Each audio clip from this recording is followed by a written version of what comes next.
Assalamu alaikum everyone. This is Tamim, and today I am here to talk about a website project which is a course registration platform. This is not that much big project, just a minimal course registration flow. So let's dive in. This is the login page, and this is a demo account, and if I log in, this is the dashboard page, and we can see logged in successfully. We can see some status here: registration, registered courses, waitlist, and available course. This is the semester information, and this is the max credit. So no one can register more than 18 credits in one semester. And then if here is a button to toggle the theme, light, dark, and system is for device theme. If I visit browse courses, here we can see all of the courses listed here. We can search course from this field, and let's see, this is a artificial intelligence course and there is no seat available in this course. And if I click on join waitlist, then I can easily join the waitlist for this course. And let's see, there is another course, web development, only one seat available. So let's see if I can register this or not. Yes, successfully registered, and as you can see, 0 seats available. So there is no seats because there was one seat and I have registered. So this is empty. Let's enroll on another course. This one, electronic circuit. If I register here, we can see that successfully registered and 24 seats available. Previously it was 25.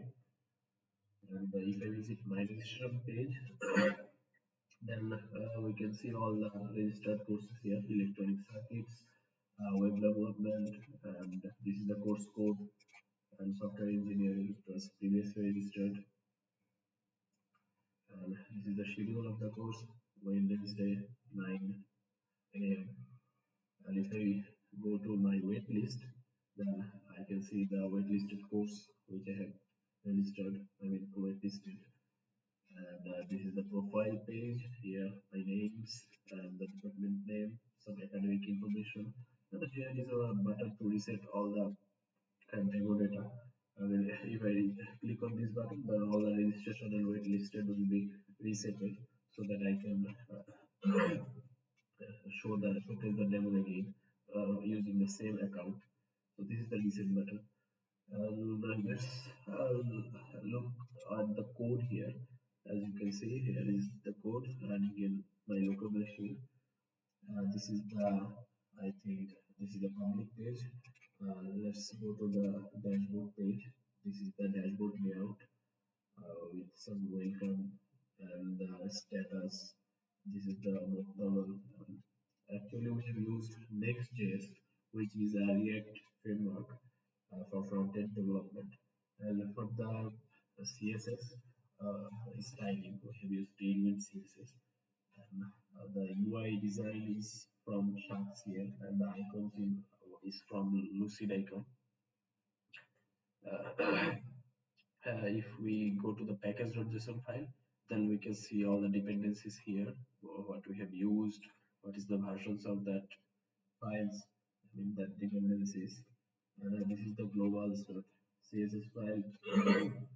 There are some pages in the dashboard layout, courses page, my registration page,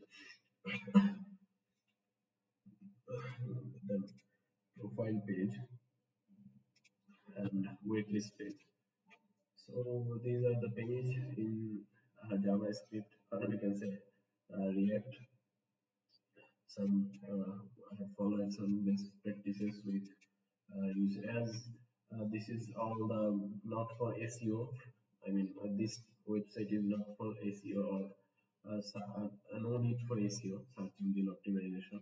So we can easily use the use client in the Next.js because we don't have to bother about the search engine compatibility.